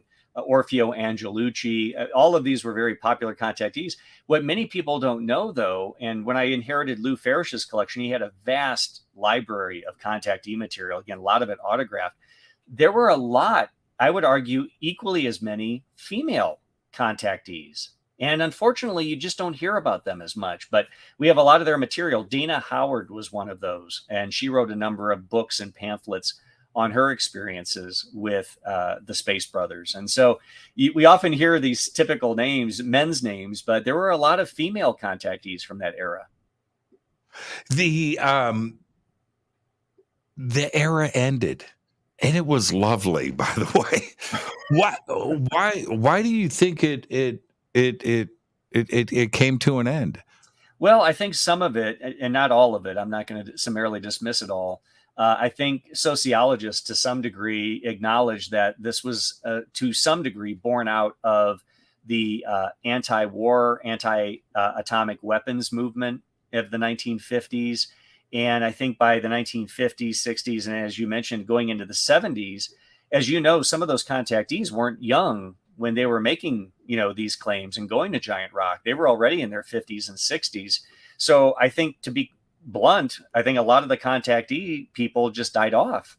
And I think at that point, late 70s, you're starting to get into the abduction phenomenon now, into the early 80s. So I think that really kind of captured the popular imagination at the time. But as you and I know, and I think you and I know people personally, Jimmy, people are still having experiences that mirror what some of the contactee people reported in the 1950s. I interview them. I have friends. It's a fascinating subject, and I try to cover it as completely as I can. I don't have all the answers, but I will ask the questions. I'm trying to figure this out. I haven't been abducted, not that I know of. I don't know, David. Maybe you've got some missing time you can't account for, but no, I have a great sleep paralysis story though. Tell me about it. I've got one too. Everybody's heard mine. I've never told this publicly. And let's go. Hopefully, I can tell you. I was literally at the Eureka Springs UFO conference in Arkansas. And again, I've gone since probably 91, 92, off and on, almost every year. I've lectured there many times. On this particular year, and this is going back probably 15 years or more, my best friend Dave, who I grew up with, we're like brothers. We've known each other since 4 years old, and his mom and my mom were friends growing up in the 40s and 50s. We both shared a room. And for those that have attended that conference, they're the old style hotels where you have the bed, you have the TV, and off to the side, you have a bathroom countertop. And then the only thing that's behind a door is the toilet and the bathtub. Mm-hmm. So literally right off of the bedroom area there, you have a vanity with a mirror and everything. And on this one occasion where I actually had sleep paralysis, I was lying in bed, and I see this bright white light, and I can't move. And I notice that there's this dark figure moving like this, and it's a humanoid figure, head, shoulders, arms, legs. And I can't figure out what it is, and I'm suddenly feeling panic, but I can't move. In my mind, I think I'm screaming out loud, Jimmy, because I'm terrified. I don't know what's going on, but I'm paralyzed. And where I think I'm screaming at the top of my lungs, my friend Dave, who was standing at the vanity, which was the humanoid that I was seeing, only I was half asleep, half awake. I wasn't perceiving that. He suddenly hears out of the darkness of the room, ooh, ooh, ooh, ooh. He thought he said it sounded like a guinea pig or a gerbil or something making noise. And it was actually me. In my mind, I'm screaming out loud, but because I was paralyzed, it was only coming out as squeaks. And as he approaches me to see what's going on, he's saying, Dave, are you okay? In my perception, because again, I'm in that half wake, half sleep state, I see this dark figure just moving towards me. And so I start screaming more. So the squeaks start getting higher and higher as far as the frequency. And finally, he grabs me and shakes me and said, the first thing I remember consciously is hearing, Dave, are you all right? And I looked up at him, and I'm still paralyzed, but I was able to talk. I said, oh, it's you. And we both just start laughing at that point because we realized what had happened. But I can see how someone with sleep paralysis could have a visual perception like that and think it was something more than just that. And my background is in sleep medicine as well. And I used to manage one of the largest clinical sleep labs in St. Louis.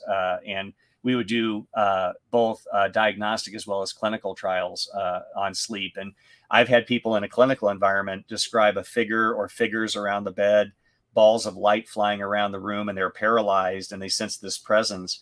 It was completely within a controlled lab environment. And I have them hooked up to all the instrumentation. We're video recording everything. Myself, the doctors, the other technicians are in there.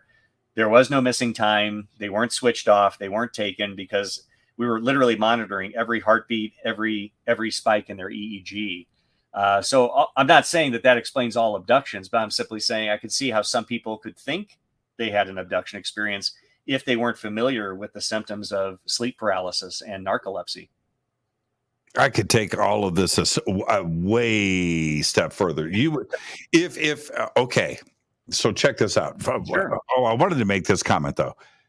When you went through your experience, the rush of adrenaline. Oh my God. Pretty incredible, isn't it? It was incredible. I mean, I was scared to death. I'm not going to lie to you. I've never talked about this publicly, by the way. This is the first time I've ever talked about this. My friend Dave and I still laugh about it to this day. I was in a state of panic. Me too. The rush that I went through, I did not enjoy that at all. It wasn't a cool experience. Okay, but here's the thing. Yeah. Okay, so now let's if if somebody, you've got them all hooked up, you're monitored, you're doing your thing. If somebody slips out of a slice of dimension and time consciously, Right. their body is still, being measured. Sure. Nothing's changing there. Yeah. And they could go out if for a year. Yeah. Right. And come back, and we don't even notice that. Yeah. I mean, that's impossible to measure, at least at this stage. That's what I'm saying. So, and a lot of these people too, though, once they were put on medications to help treat their narcolepsy, all of the symptoms disappeared.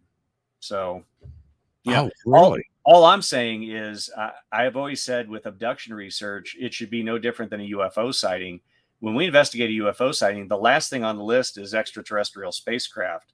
Was it military? Was it commercial? Was it a satellite? Was it military flare? You go down your list, and I think we need to rule out with these people, do you have a history of sleep disorders? Have you had a sleep study? Do you have a history of schizophrenia or mental disease in the family? We need to ensure that we're, just to be honest and respectful of the individual, let's eliminate all the prosaic explanations. Sure. And then if we're still left with something, then we have a genuine mystery. And I do believe we have a mystery. By no means, I don't want your audience to think I'm just summarily discounting all abduction accounts. I'm not. No, you can't when you're sitting in front of 15,000 cases. Exactly. So, but that begs the $1 million question, which I am constantly throwing it out there. We cannot have hundreds of millions of psychotic disorders. John Mack, that doesn't make any sense, including like the Mandela effect and so forth. Yeah, I love John Mack. I had the opportunity to meet him at Eureka Springs. Actually, one year he spoke in the early '90s, and John, I think I can't remember his exact words, but he said, either we have these people describing real experiences, or it's another psychiatric disorder that we haven't understood or cataloged yet. In either case, we need to look at it. When I look at Van Tassel, I mean, this is the subject, right? Sure. So when you look at Van Tassel and his original, they're finishing up their apple pies for the night, and him and his wife, and he goes to bed, he wakes up, there's something calling him outside, he goes outside, rounds the corner, boom, there's a flying saucer sitting on next to the runway of his airport. Right. It meets with a being, they go up, they into the craft. The dude says, "Hey man, you want to go for a ride?" "Yeah, I do actually." "Okay, so let's take this thing up." I'm paraphrasing here, but This is Van Tassel's description of events. And when George describes the control panel, he describes it in a way that there was nothing like that back then. It wasn't in science fiction films. It wasn't in it wasn't part of aircraft. No, he described something completely new and fresh. And if you go back and listen to that, I truly believe that he experienced and saw what he saw, because he wasn't influenced by something else. He was describing something completely foreign to the world at that time. Well, yeah. And really, I'm glad you're bringing this up, because I often say this to friends and colleagues. Someone may report an experience, whether it's abduction or contactee related or, out of body. And some colleagues may say, well, I don't know if we can believe that. It's like, look, you weren't there. I wasn't there. How do you know that didn't happen to the individual? I never tell someone what they described didn't happen, because I wasn't there. And I think it's extremely arrogant for other people to weigh in on an event that they weren't personally witness to. So, I don't try to disparage those people.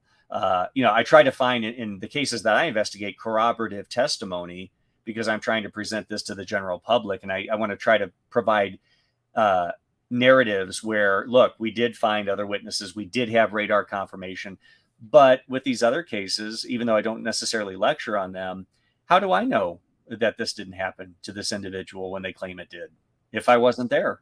Yeah, and when you go, there are to me, there's like three. There's many. It's not just three, but four historical cases that are really well documented, and Betty and Barney Hill, Betty Andreessen, Rendlesham, and Travis Walton. Yeah, where we can go and listen to all of this. This isn't 400 years ago, right? This isn't these are modern events where we've got tape recordings, interviews, photographs, drawings, things, statements, and that part of it for me, I think is completely fascinating, and we have to pay attention to this. Travis Walton is still here. John Burroughs, right. I mean, these are great cases. One I would add to that, just talking about the history, is even one before Betty and Barney Hill, the Brazilian case, the Antonio Villaboas case. It's still it's an incredible case. Well, Varginha, which is Varginha, yes. I keep going back to John Carter on Mars, right? John Carter, and his name was Varginha. Anyway. But the Antonio Villaboas case, what's interesting about that is there's certain themes that would later be, very common characteristics with the later abduction accounts that we would start hearing about in the late 70s into the 80s. But this was in 1957 that this happened. And, even within UFO circles, a lot of people had a hard time accepting it at the time. And, he went on to lead a very professional career. He never really sought publicity with regard to the subject, and he had a normal life after that. I know some people are somewhat dismissive of the account, but as I said earlier, Jimmy, I wasn't there. So can I call the man a liar? No. Yeah. And so, which goes back to the landing part of this, right? Those four cases, Travis Walton was an official landing, but it came down, right? Okay. Right. But each one of those cases, including Varginha, right? Each one of those cases had a craft that was on the ground. Absolutely. Yeah. So, I mean, you look at certain, common denominators like that, and it makes you kind of stand up and take notice. It's extremely fascinating. And, again, going through some of the historical cases here, you can find other examples of that. And it's the variety, the diversity, and the range of reports that we have dating back decades. I would argue there's not much that you'll find today that's new, going back to your earlier comment. I want this from you as we close out. Another great conversation, David. Thank you so much, my friend. Sure. What's the one case, man? You're sitting on all of that material. I've got mine. Mine doesn't matter. You're my guest. What's the one case? That's a hard question. It's like saying, which one's your favorite child? I've got a favorite child. but what's the one case?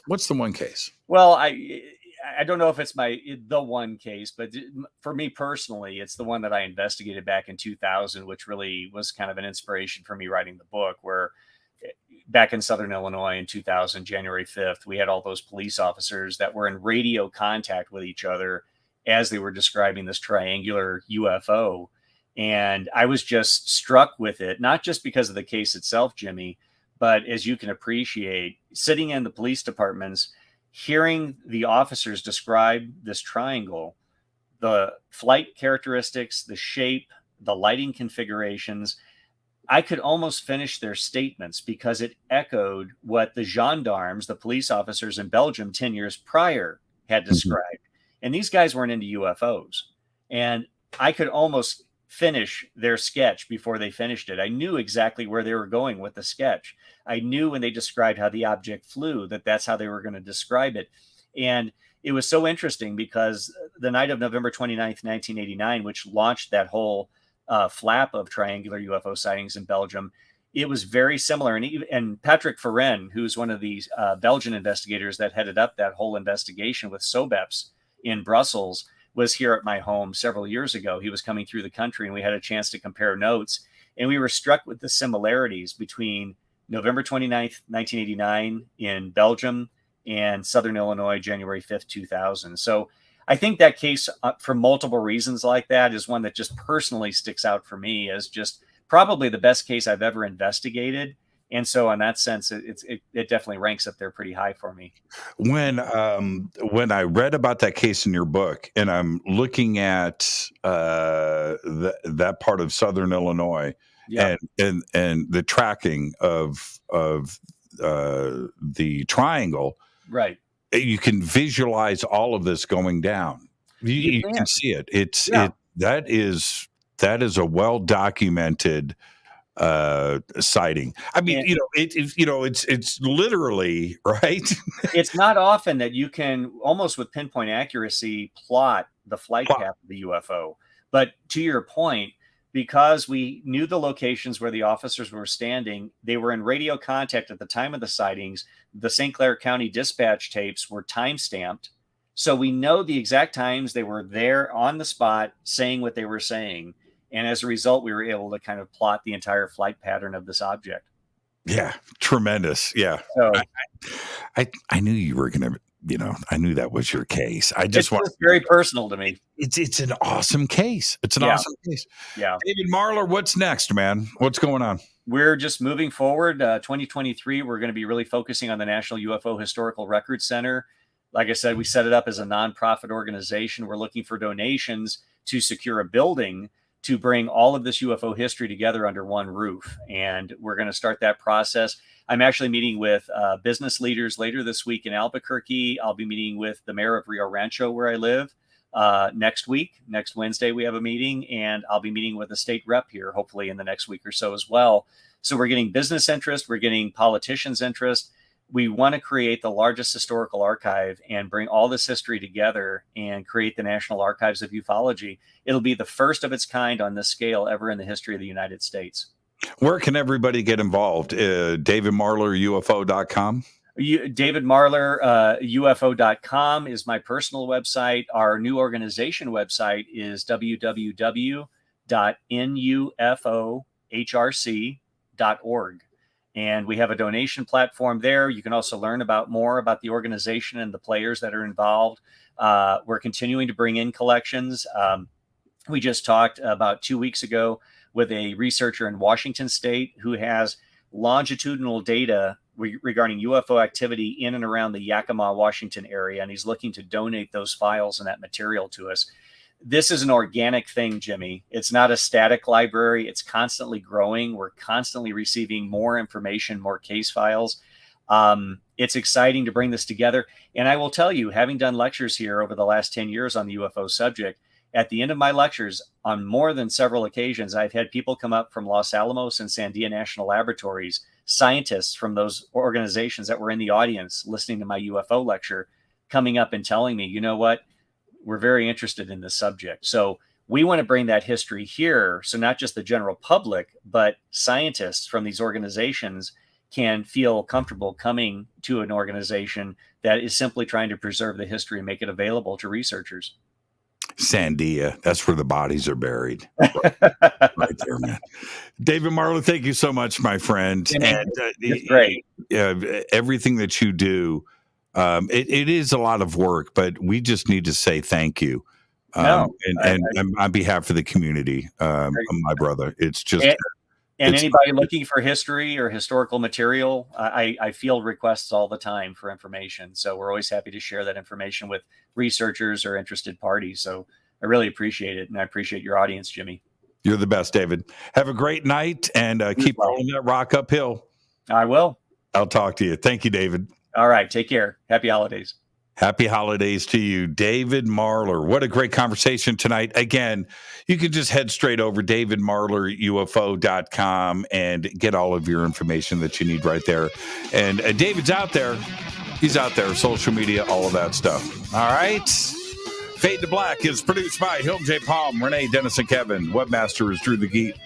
Music, Doug Aldrich. Intro, Spaceboy, SpaceboyMusic.com. This broadcast is produced by KJCR for the Game Changer Network. It is owned and copyrighted 2022 by Fade to Black and the Game Changer Network, Inc. It cannot be rebroadcast, downloaded, copied, or used anywhere in the known universe without written permission from Fade to Black or the Game Changer Network. Tomorrow night, Melinda Leslie is here.